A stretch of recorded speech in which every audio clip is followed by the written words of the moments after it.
आखिर राम मंदिर के निर्माण कार्य के दौरान ऐसा क्या मिला जिसकी इतनी ज्यादा चर्चाएं हो रही है। यहाँ तक कि जब नासा के वैज्ञानिकों को इस बारे में पता चला तो वो भी हैरान रह गए। और दोस्तों, सबसे बड़ी बात, जब आपको भी इस बारे में पता चलेगा तो आपके भी रोंगटे खड़े हो जाएंगे। इस वीडियो को देखने के बाद आप भी अपने आप को हिंदू और सनातनी होने पर बहुत ज्यादा गर्व महसूस करेंगे। आखिर कई सालों की इंतजार की घड़ी अब समाप्त होने को है। अयोध्या में राम मंदिर भी अब बनकर तैयार हो चुका है। अब सभी सनातनी 22 जनवरी का इंतजार कर रहे हैं और इस दिन का न केवल भारत के लोगों को बल्कि पूरे विश्व के लोगों को इंतजार है, क्योंकि रामलला की मूर्ति को स्थापित होकर ये पूरा देश झूम उठेगा। और इस दिन के बाद राम भक्तों के लिए इस मंदिर के दरवाजे हमेशा के लिए खोल दिए जाएंगे। इस मंदिर की मूर्ति को बनाने के लिए देश के 3 सबसे बड़े मूर्तिकारों को बुलाया गया है। और सोचिए हम कितनी भाग्यशाली पीढ़ी है जो रामलला को स्थापित होता देख रहे हैं। दोस्तों, राम मंदिर तो भले ही बनकर तैयार हो गया हो, लेकिन क्या आपको पता है इस मंदिर के निर्माण कार्य के दौरान कुछ ऐसे चमत्कार भी हुए हैं जिसे देखकर मंदिर में लगे कर्मचारी और कई सारे वैज्ञानिक भी दंग रह गए हैं। इन चमत्कारों को देखकर नासा के वैज्ञानिकों ने तो अपना सर ही पकड़ लिया है और वे ऐसी गहरी सोच में पड़ गए हैं कि मानो उन्होंने किसी भयानक चीज को देख लिया हो। दोस्तों, आज की इस वीडियो में हम आपको राम मंदिर बनने के दौरान हुए चमत्कारों और रहस्यों के बारे में बताएंगे, जिस पर शायद आप भी यकीन ना कर पाओ, लेकिन ये बिल्कुल सच है। लेकिन वीडियो शुरू करने से पहले एक बार सच्चे मन से सभी राम भक्त कमेंट बॉक्स में जय श्री राम अवश्य लिखिएगा, क्योंकि एक सनातनी के लिए ये बहुत ही गर्व की बात है। तो चलिए ज्यादा समय न गवाते हुए इस वीडियो की शुरुआत कर लेते हैं। नमस्कार दोस्तों, एक बार फिर से स्वागत है आपका हमारे चैनल आध्यात्मिक मार्ग पर। दोस्तों, यदि आप इस चैनल पर पहली बार आए हैं तो चैनल को सब्सक्राइब करना मत भूलिएगा, क्योंकि हम भारतीय मंदिरों से जुड़े ऐसे ही रहस्यों और चमत्कारों के बारे में बताते रहते हैं। दोस्तों, आपको बता दें कि जब मंदिर निर्माण का कार्य चल रहा था तब 1200 खंभों की एक ड्राइंग तैयार करवाई गई और अमेरिका से एक विशिष्ट वैज्ञानिकों की टीम को भी बुलाया गया ताकि वे राम जन्मभूमि का निरीक्षण करके होने वाली सारी कमियों को देख सके और राम मंदिर की शान में 4 चांद लगा सके। लेकिन जब राम मंदिर के निर्माण के लिए वहां की धरती को खोदा गया तब धरती से कुछ ऐसी चीज निकली जिसे देखकर वे सभी हैरान रह गए। उस चमत्कारी और दिव्य वस्तु ने न केवल वहां खड़े सभी लोगों के होश उड़ाए, बल्कि भारत सरकार को भी हिलाकर रख दिया।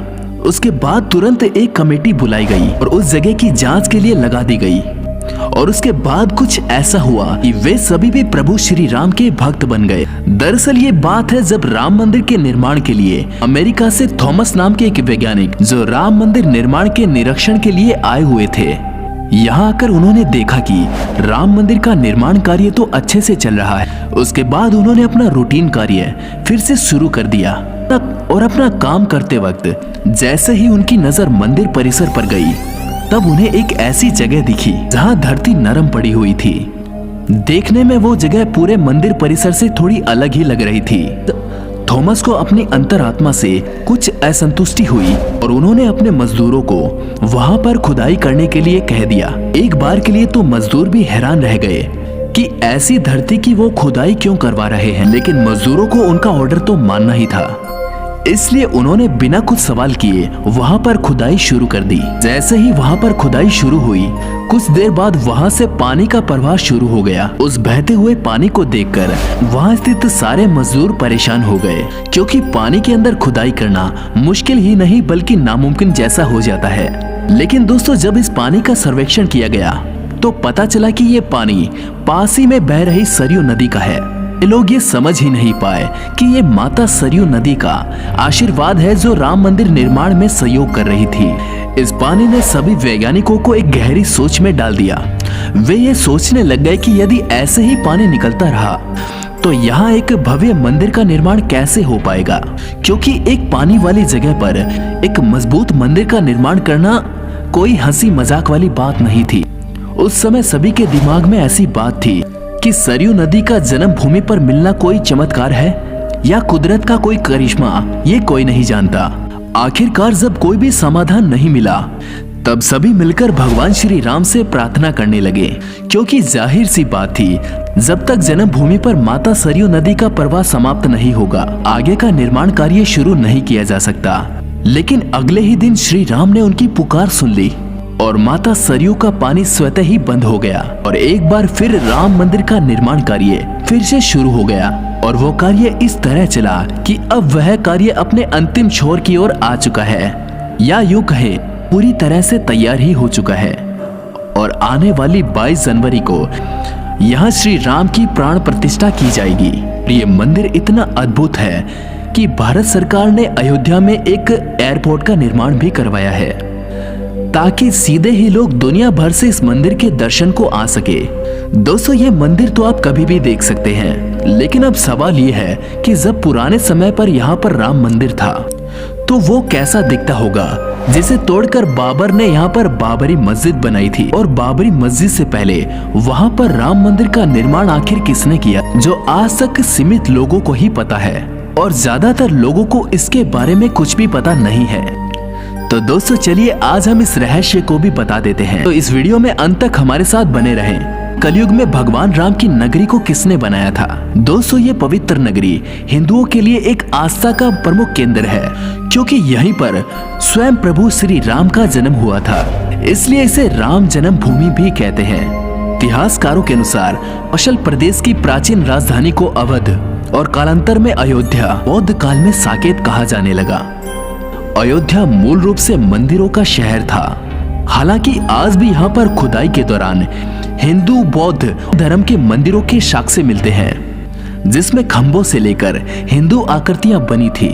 अयोध्या राम जन्मभूमि है, इसका वर्णन भी वाल्मीकि रामायण में मिलता है। कहते हैं कि भगवान श्री राम के जल समाधि लेने के बाद अयोध्या कुछ काल के लिए उजाड़ सी हो गई थी, लेकिन उनकी जन्मभूमि पर बना महल वैसा का वैसा ही था। इसके बाद भगवान श्री राम के पुत्र कुश ने एक बार पुनः राजधानी अयोध्या का पुनर्निर्माण करवाया था। इस निर्माण के बाद सूर्य वंश की अगली 44 पीढ़ियों तक इस भवन का अस्तित्व आखिरी राजा भरत बल तक अपने चरम पर रहा। कौशल राज भरत बल की मृत्यु महाभारत काल में अभिमन्यु के द्वारा हुई थी और महाभारत के युद्ध के बाद अयोध्या फिर से उजाड़ सी हो गई थी, लेकिन श्री राम जन्मभूमि का अस्तित्व फिर भी बना रहा।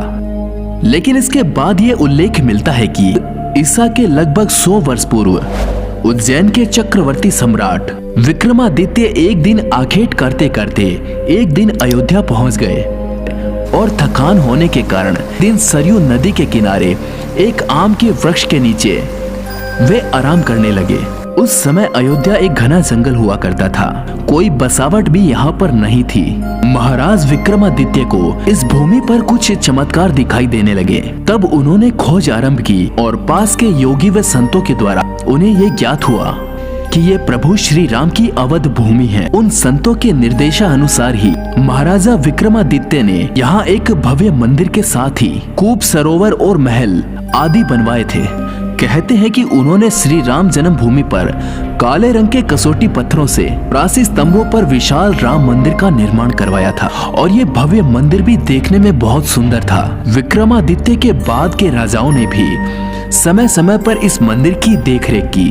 उन्हीं में से एक शुंग वंश के प्रथम शासक पुष्यमित्र शुंग ने भी इस मंदिर का जीर्णोद्धार करवाया था। पुष्यमेघ का एक शिलालेख खुदाई के दौरान जन्मभूमि पर मिला था, जिस शिलालेख पर 2 अश्वमेघ यज्ञों का वर्णन मिलता है। गुप्तकालीन महाकवि कालिदास ने भी अयोध्या का रघुवंश में कई बार उल्लेख किया है। इतिहासकारों के अनुसार 600 ईसा पूर्व अयोध्या एक महत्वपूर्ण व्यापार केंद्र था। इस स्थान को अंतर्राष्ट्रीय राष्ट्रीय पहचान तब मिली जब ये स्थान एक प्रमुख बौद्ध केंद्र के रूप में प्रसिद्ध हुआ। उस समय अयोध्या का नाम साकेत था। कहते हैं कि चीनी भिक्षु थाइयान ने यहाँ देखा कि यहाँ बौद्ध मठों का केंद्र रखा गया है। उस समय यहाँ पर 20 बौद्ध मंदिर थे और लगभग 3000 भिक्षु रहा करते थे और प्रभु श्री राम का भव्य मंदिर भी था, जहाँ रोज हजारों की संख्या में लोग दर्शन करने आते थे। के बाद ईसा की 11वीं शताब्दी में जयचंद आया और उसने सम्राट विक्रमादित्य के शिलालेख को उखाड़कर और अपना नाम लिखवा दिया। पानीपत के युद्ध के बाद जयचंद का भी अंत हो गया। इसके बाद भारतवर्ष पर आक्रांतों का आक्रमण और बढ़ गया।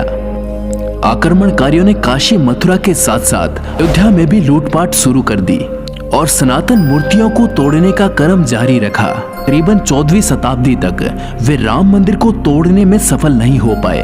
विभिन्न आक्रमणों के बाद भी श्री राम का ये भव्य मंदिर 14वीं शताब्दी तक बना रहा।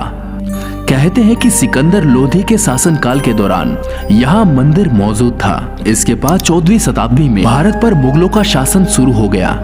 इसके बाद ही राम जन्मभूमि और अयोध्या को नष्ट करने के लिए कई अभियान चलाए गए। 1527 से 1528 के बीच इस भव्य राम मंदिर को तोड़ दिया गया और उसकी जगह बाबरी ढांचा खड़ा किया गया। कहते हैं कि मुगल साम्राज्य के संस्थापक बाबर के एक सेनापति ने बिहार अभियान के समय श्री राम के जन्म स्थान पर स्थित प्राचीन और भव्य मंदिर को तोड़कर एक मस्जिद बनवाई थी, जो 1992 तक विद्यमान रही। बाबर नामों के अनुसार 1528 में बाबर ने खुद इस मस्जिद के निर्माण का आदेश दिया था।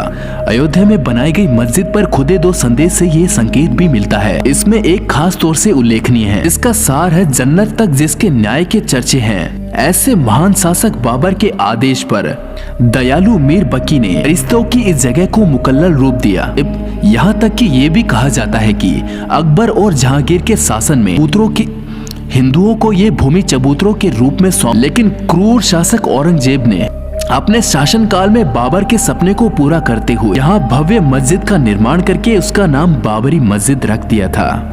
लेकिन अंत में बाबरी मस्जिद का भी विध्वंस कर दिया गया और इस जमीन पर कई वर्षों तक केस चलता रहा और अंत में यह जमीन हिंदुओं को फिर से मिल गई, जिस पर आज भगवान श्री राम का एक भव्य मंदिर बनकर तैयार हो चुका है और 22 जनवरी को यहाँ पर प्रभु श्री राम की प्राण प्रतिष्ठा की जाएगी। दोस्तों, हमारे पुराणों में कहा गया है, सत्य परेशान हो सकता है लेकिन पराजित नहीं।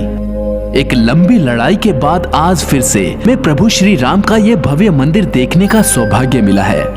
तो इस मंदिर के दर्शन को जरूर जाएं और सच्चे सनातनी के रूप में कमेंट बॉक्स में जय श्री राम अवश्य लिखें। जल्द मिलते हैं एक नई वीडियो के साथ। धन्यवाद। जय श्री राम।